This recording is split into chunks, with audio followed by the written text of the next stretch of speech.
Together, let's prepare the best fried bomboloni in the whole universe. They are very soft and they are very creamy, just like a cream-filled cloud. In a stand mixer, pour in the all-purpose flour, the bread flour, the sugar, and crumble in the brewer's yeast. Then, turn the stand mixer on and slowly pour in the water. Now beat the eggs and add them in a little at a time. Add salt too, and let the mixer continue for about 3 to 4 minutes or until the dough is elastic. You can see how the dough has perfectly pulled away from the sides of the bowl. And I can now add in the softened butter, just one piece at a time. I don't add the butter in all at once because it becomes very difficult to mix it in.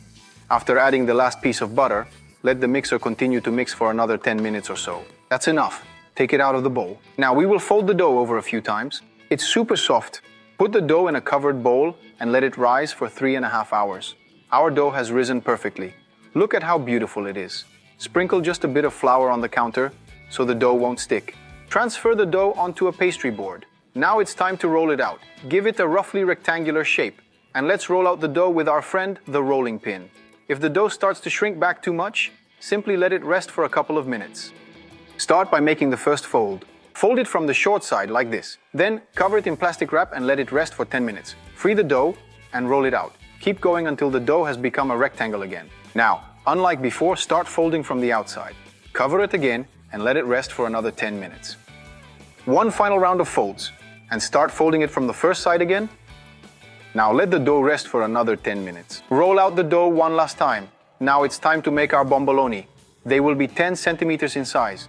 To help prevent the bomboloni from shrinking too much once cut out, we will let the dough rest for about 10 more minutes. Let the bomboloni rest on baking paper for 90 minutes covered. Later, we'll talk about why you need the baking paper. Also, don't get rid of the remaining dough. We can cut it and fry it the same way, and maybe coat it in sugar. Ready to start frying, heat some vegetable oil to 160 to 170 degrees max. Now let's remove the first bomboloni from the baking paper, using some nice scissors.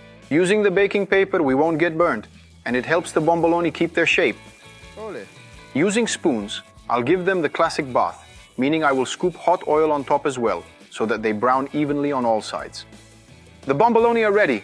I have let them cool off.